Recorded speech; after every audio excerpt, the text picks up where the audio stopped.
हाल ही में बलोचिस्तान ने जब अपनी आजादी का ऐलान किया तो पाकिस्तान और पूरी दुनिया में हलचल मच गई।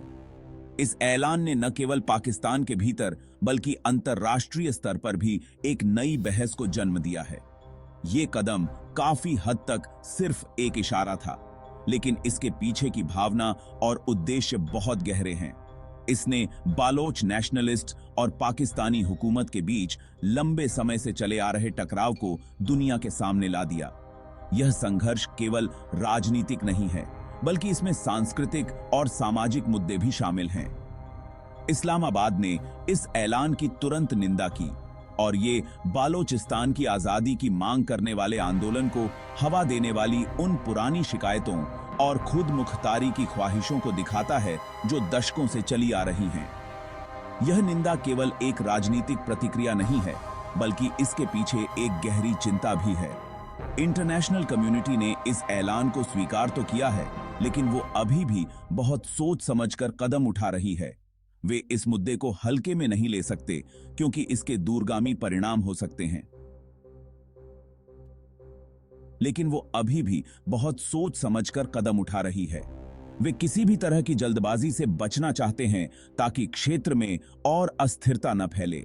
वो किसी ऐसे कदम को मान्यता देने से हिचकिचा रही है जिससे इस पहले से ही अशांत इलाके में और अस्थिरता फैल सकती है।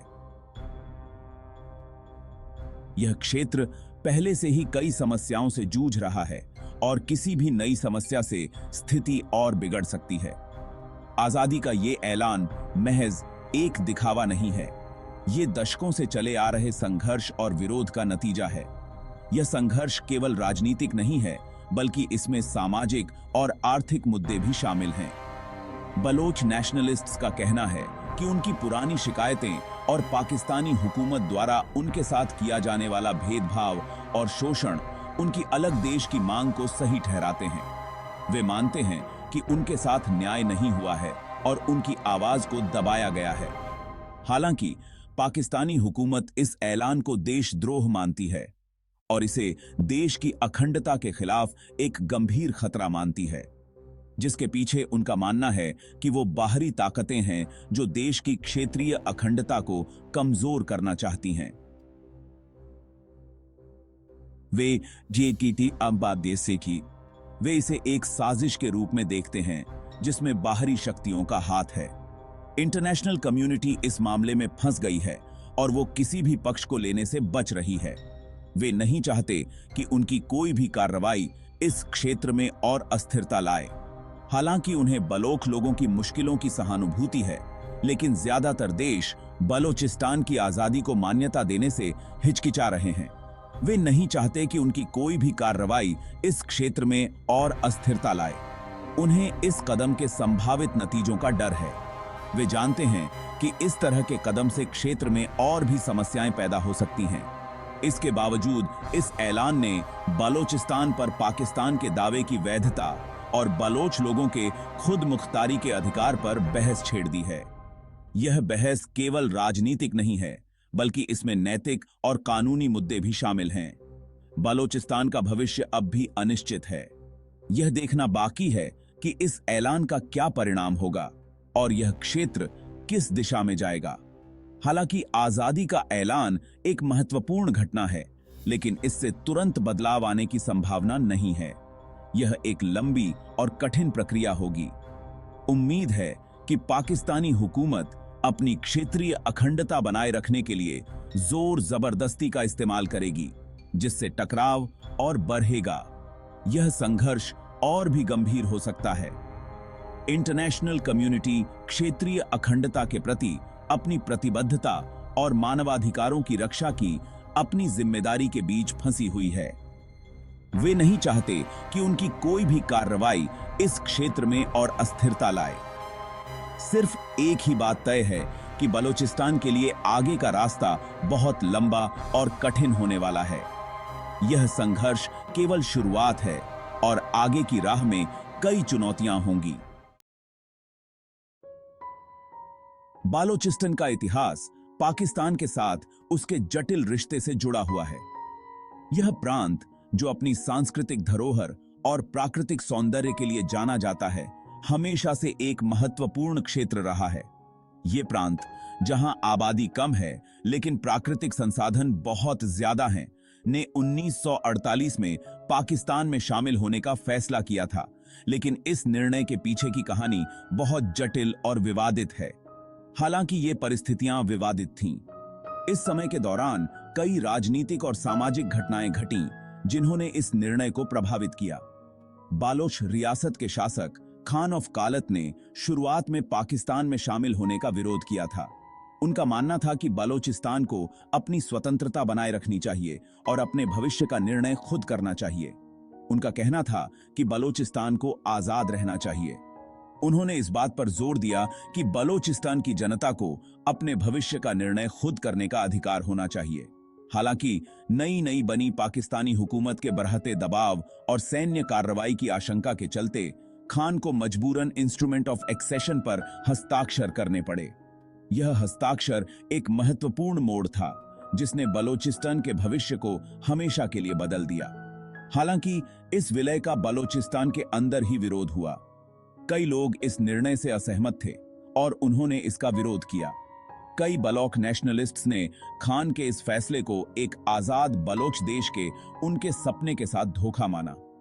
उनका मानना था कि यह निर्णय बलोचिस्तान की जनता की इच्छा के खिलाफ था। उनका तर्क था कि बलोचिस्तान को पाकिस्तान में शामिल होने के लिए मजबूर किया गया था और इंस्ट्रूमेंट ऑफ एक्सेशन पर दबाव में हस्ताक्षर किए गए थे। इस तर्क ने बलोचिस्तान में असंतोष और विरोध की लहर को जन्म दिया।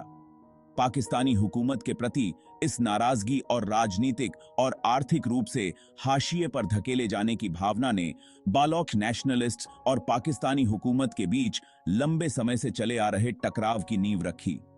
यह टकराव आज भी जारी है और बलोचिस्तान के विकास और स्थिरता को प्रभावित कर रहा है। पाकिस्तानी हुकूमत ने हमेशा यही कहा है कि बलोचिस्तान का विलय कानूनी था और यह बलोच लोगों की मर्जी पर आधारित था। वे इस बात पर जोर देते हैं कि यह निर्णय पूरी तरह से वैध और न्याय संगत था। वे इस बात की ओर इशारा करते हैं कि खान ऑफ कलात बलोचिस्तान के वैध शासक थे और उन्होंने अपनी मर्जी से इंस्ट्रूमेंट ऑफ एक्सेशन पर हस्ताक्षर किए थे। यह हस्ताक्षर बलोचिस्तान के पाकिस्तान में शामिल होने का आधार बना। पाकिस्तान का यह भी तर्क है कि उसने बलोचिस्तान के विकास में काफी निवेश किया है और पाकिस्तान का हिस्सा बनने से इस प्रांत को काफी फायदा हुआ है। उन्होंने कई विकास परियोजनाएं शुरू की हैं जिनसे बलोचिस्तान की अर्थव्यवस्था को मजबूती मिली है। बलोचिस्तान के पाकिस्तान में विलय से जुड़ी ऐतिहासिक कहानी पर अब भी विवाद है। यह विवाद न केवल इतिहासकारों के बीच बल्कि आम जनता के बीच भी जारी है। बलोच नेशनलिस्ट इसे जबरदस्ती और धोखे के पल के रूप में देखते हैं, जबकि पाकिस्तानी हुकूमत इसे एक कानूनी और वैध विलय के रूप में पेश करती है। यह मतभेद आज भी दोनों पक्षों के बीच तनाव का कारण बना हुआ है। नजरिए का यह बुनियादी अंतर अब भी टकराव को हवा दे रहा है और एक स्थायी समाधान खोजने को और भी मुश्किल बना रहा है।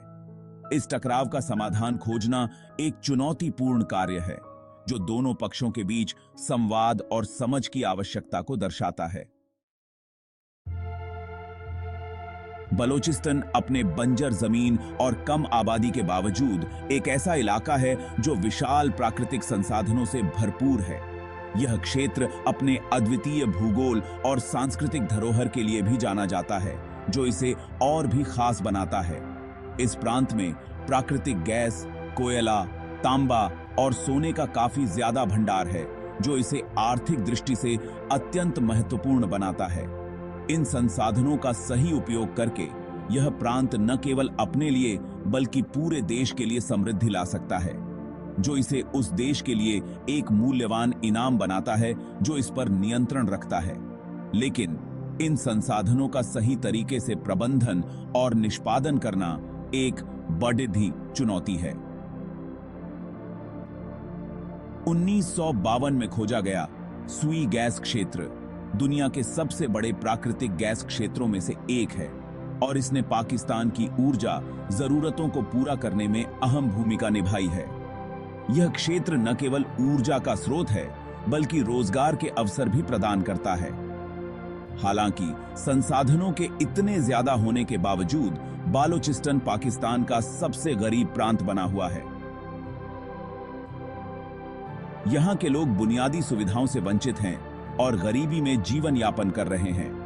इन मूल्यवान संसाधनों की मौजूदगी एक आशीर्वाद होने के बजाय बालोच नेशनलिस्ट्स और पाकिस्तानी हुकूमत के बीच विवाद का एक कारण बन गई है।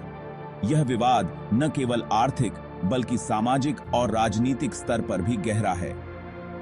बालोच नेशनलिस्ट्स का तर्क है कि पाकिस्तानी हुकूमत ने दूसरे प्रांतों, खास तौर पर पंजाब के फायदे के लिए बलूचिस्तान के संसाधनों का शोषण किया है और बालोचिस्तान को अविकसित और गरीब छोड़ दिया है। वे मानते हैं कि उनके संसाधनों का सही उपयोग नहीं हो रहा है। वे इस बात की ओर इशारा करते हैं कि सुई गैस क्षेत्र का घर होने के बावजूद बलूचिस्तान की एक बड़ी आबादी के पास अब भी बिजली और पीने के साफ पानी जैसी बुनियादी सुविधाएं नहीं हैं। यह स्थिति यहां के लोगों के जीवन स्तर को प्रभावित करती है। पाकिस्तानी हुकूमत बलूचिस्तान में ज्यादा विकास की जरूरत को स्वीकार तो करती है, लेकिन शोषण के आरोप को खारिज करती है। उनका कहना है कि वे प्रांत के विकास के लिए प्रतिबद्ध हैं और इसके लिए कई योजनाएं बनाई गई हैं। उनका तर्क है कि बलूचिस्तान के संसाधनों से होने वाली कमाई का इस्तेमाल पूरे देश, जिसमें बलूचिस्तान भी शामिल है, के विकास के लिए किया जाता है। वे कहते हैं कि इन संसाधनों से प्राप्त राजस्व का सही उपयोग हो रहा है। वे प्रांत में शुरू की गई विभिन्न विकास परियोजनाओं जैसे कि सड़कों, अस्पतालों और स्कूलों के निर्माण को बलूचिस्तान की प्रगति के प्रति अपनी प्रतिबद्धता के सबूत के तौर पर पेश करते हैं। इन परियोजनाओं का उद्देश्य यहां के लोगों के जीवन स्तर को सुधारना है। संसाधन नियंत्रण और राजस्व बंटवारे का मुद्दा बालोच नेशनलिस्ट्स और पाकिस्तानी हुकूमत के रिश्ते में एक बड़ी बाधा बना हुआ है।